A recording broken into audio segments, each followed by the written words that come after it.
Canterbury retail के CFO Shivendra निगम मेरे साथ जुड़ गए हैं। शिवेंद्र, हाय आफ्टरनून, स्वागत है आपका कॉर्पोरेट कनेक्शन में।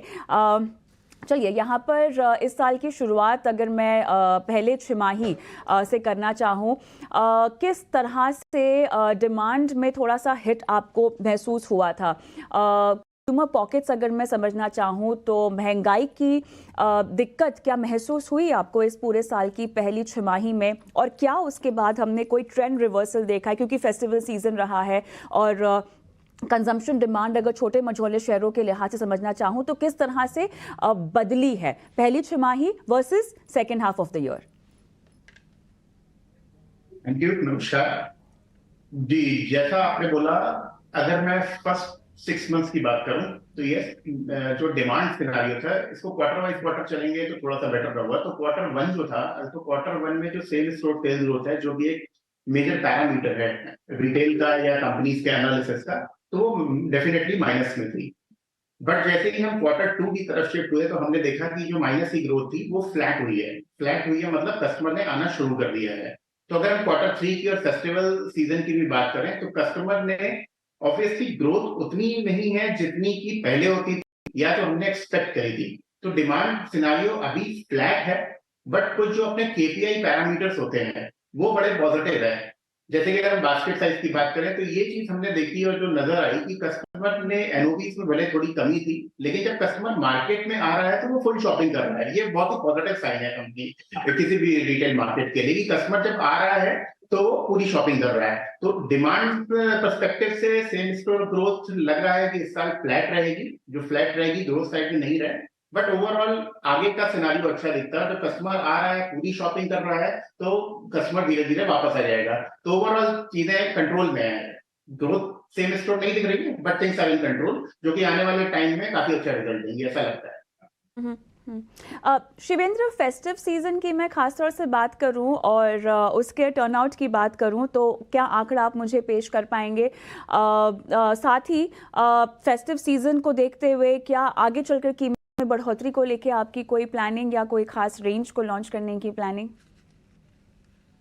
तो फेस्टिवल सीजन अच्छा गया है। ऑनेस्टली फेस्टिवल सीजन में कस्टमर आया, उसने शॉपिंग करी है बहुत। मतलब वही मैं बात कर रहा हूँ कि सेम स्टोर ग्रोथ को अगर बात करें तो बहुत ज्यादा सेम स्टोर ग्रोथ नहीं दिखी, लेकिन customer was there in the market. जहां तक आपने दूसरी बात करी कि प्राइस इंक्रीज करने वाली बात है, तो हम इंटेंशनली कोई प्राइस ऐसा इंक्रीज नहीं करते हैं। हमारे डिपेंड करता है कि हमारा जो प्राइसेस डिसाइड होते हैं वो पीछे हमारे को रॉ मटेरियल जैसा मिल रहा है। तो रॉ मटेरियल अगर अपने को थोड़ा सा पीछे बढ़ा हुआ मिला, लास्ट ईयर तक कॉटन प्राइसेस वगैरह हाई थे, तो कस्टमर को ऑब्वियसली वो पास ऑन हो रहा है। लेकिन अभी अपनी तरफ से हम कोई प्राइस में जंप नहीं करते। अगर पीछे माल सस्ता है तो कस्टमर को आगे भी सस्ता माल मिलेगा, और अगर पीछे की तरफ से महंगा माल हमने प्रोक्योर किया तो थोड़ा सा वो कस्टमर को महंगा पड़ेगा। तो इस तरीके से अपनी तरफ से कोई प्राइस हाइक का नहीं है, और हमने किसी भी तरह की अपनी रणनीति में कोई बदलाव नहीं किया है। चाहे वो एक्सपेंशन को हो या किसी चीज को लेकर, हमने किसी भी तरह की कोई रणनीति में बदलाव नहीं करा है। चीजें वैसी ही हैं। आगे जाके रिकवरी पूरी तरीके से लग रहा है मार्केट हो जाएगी। शिवेंद्र, छोटे मझोले शहरों में आपकी प्रेजेंस को लेकर कोई और इजाफा आप कर रहे हैं? कोई एक्सपेंशन प्लान आपका, कोई खास स्ट्रैटेजी आपकी? सेम थिंग मैंने जैसे हम अर्लियर कमेंट्री भी देखा हो तो हमने किसी भी तरह का एक्सपेंशन नहीं रुका है। हमारा जो एक्सपेंशन है, जैसा हमने पहले भी बोला है, 6, 7, 8 स्टोर हम हर मंथ खोलते हैं। तो साल के जो 80 स्टोर का अपना टारगेट है वो पूरा हो रहा है। अभी हमने रिसेंटली अपना 500 स्टोर लास्ट मंथ अयोध्या जीत में लॉन्च किया है। तो आज हमारे लगभग 506, 507 स्टोर हो गए। तो एक्सपेंशन में कोई कट ऑफ नहीं है। कंपनी का मार्केट लगभग स्टेब्लिश है, और पिछले सालों में और आने वाले सालों में कंपनी का जो ग्रोथ है वो 7-8 स्टोर पर मंथ के हिसाब से, साल की अगर मैं बात करूं 80-90 स्टोर का एक्सपेंशन का प्लान है। और ई कॉमर्स प्लेटफॉर्म पे भी काफी तेजी से हम आगे बढ़ रहे हैं। किसी तरह की कोई कटौती नहीं है, और सेम एक्सपेंशन प्लान जो कई सालों से चला आ रहा है कंपनी का सेम है। And we are mostly expanding in tier 2 and tier 3 cities. Manufacturing operations आपकी मेजरली इन हाउस है। आपकी कैपेसिटी यूटिलाइजेशन क्या उतनी हो पा रही है, और किस तरह का फ़ायदा आप आउटसोर्सिंग के मुकाबले खुद इन हाउस मैन्युफैक्चरिंग में करते हुए देख रहे हैं? साथ ही क्या भविष्य में आप किस तरह से आउटसोर्सिंग की ओर बढ़ेंगे, या पूरी तरह से मैन्युफैक्चरिंग, इन हाउस मैन्युफैक्चरिंग पर आप डिपेंडेंट रहेंगे? तो जैसा हमने पहले भी बताया हुआ कि जो हमारी टोटल सेल है उसको हम कैसे कंट्रोल करते हैं in terms of manufacturing as well as outsourcing. तो 2/3 जो हमारी मैन्युफैक्चरिंग है वो हम ही कंट्रोल करते हैं, जो हमारा state of the art plan है बहादुरगढ़ में उससे, और हमारे डेडिकेटेड फैब्रिकेशन यूनिट्स हैं जो जॉब वर्क पे हमारे लिए काम करते हैं। तो इस तरीके से 2/3 जो है वो हम उसी से कंट्रोल करते हैं, और जो 1/3 है जितना नेट्स का मटेरियल है और एक्सेसरीज जो हम बेचते हैं वो सारा का सारा एफओबी बेसिस पे हम आउटसोर्स से प्रोक्योर करते हैं जो हमारे बिकता है। तो गोइंग फॉरवर्ड ऑल्सो भी ऐसा ही है कि जितना भी हमारा एक्सपेंशन होगा उसकी जो भी रिक्वायरमेंट है, या पिछले कई सालों में जो भी रिक्वायरमेंट एक्सपेंशन हमारी हुई है वो हमने ऐसे ही कंट्रोल कर लिया है। Going forward also 2/3 of the company's production will be in-house and the balance 1/3 or 40% you can say will be outsourcing.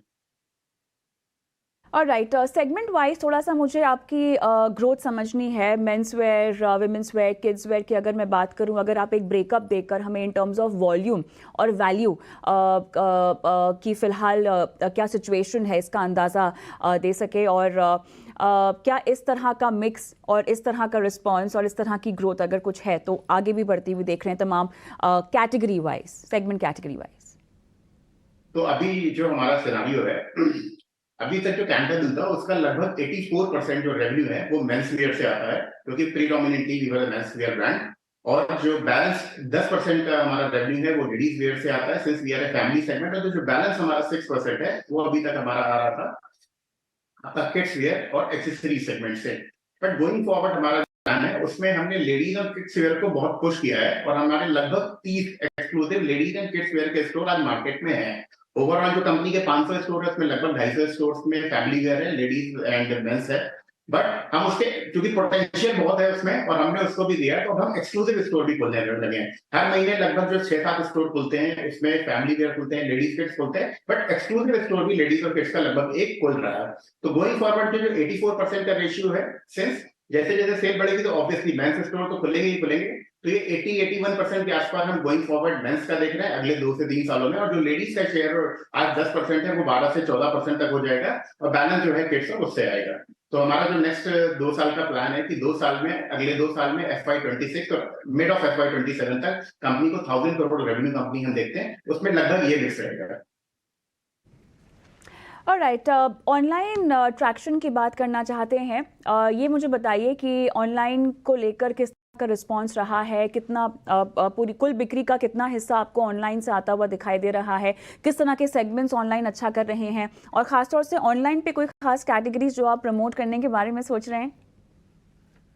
तो अगर मैं ऑनलाइन की बात करूं तो लास्ट ईयर तक, ये अभी हमारा नया लॉन्च था, तो लास्ट ईयर अगर आपने देखा तो हमने लगभग 2.5% की सेल करी थी। तो मेरी लास्ट ईयर की 550 करोड़ की सेल थी, उसमें ऑनलाइन का शेयर से 15 करोड़ रुपए का था।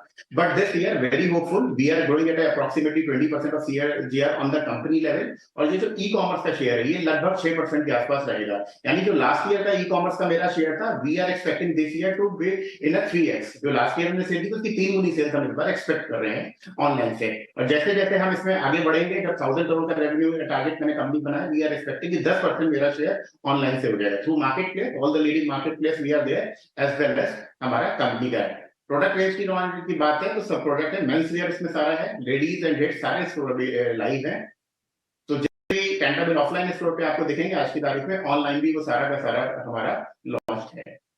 न्यू कैटेगरी की जहां तक आपने बात करी, new category as such for not for e-commerce segment, company new category में आई है, फुटवेयर में। We have launched last month footwear category as well, and expected revenue जो हमने एक्सपेक्ट किया था, तो सेल थ्रू ठीक है, जो हमारी एक्सपेक्टेशन के हिसाब से था उससे थे। तो ये भी एक बहुत बड़ी कैटेगरी गोइंग फॉरवर्ड कैंटरबिल के रेंज में आने वाली है, जिसका रिजल्ट आपको आने वाले वर्षों में दिखेगा। शिवेंद्र, नेट प्रॉफिट की बात करते हैं, जहां पर डिक्लाइन देखा गया है पिछले कुछ तिमाहियों में। ये बताइए कि जो कमी देखी जा रही है नेट प्रॉफिट में, क्या आने वाली तिमाहियों में ये स्थिति बेहतर होगी सेल्स को ध्यान में रखते हुए? जिस तरह के एक्सपेंशन प्लान्स है, क्या प्रॉफिटेबिलिटी पर प्रेशर पड़ेगा या आप इसको मेंटेन कर पाएंगे?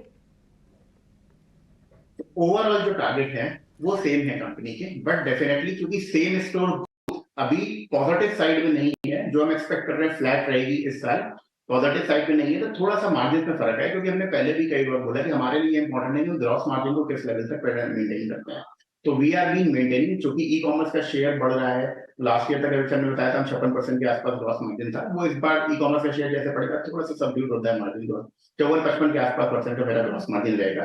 तो लास्ट ईयर पोस्ट इंडिया जो मेरा 30% का एबिटा मार्जिन था, we are expecting somewhere approximately 28%, approximately plus minus 1% difference है। एंड पैट मार्जिन जो 12% था वो 11% के आसपास हम एक्सपेक्ट कर रहे हैं। तो बहुत ज्यादा हिट नहीं आएगा, जो कि डेफिनेटली कवर हो जाएगा this year approximately what we are been expecting. And going forward long term में same margin gearing 30% of the EBITDA margin going forward and 20-30% of the PAT margin, while we are maintaining 54-55% of the gross margin.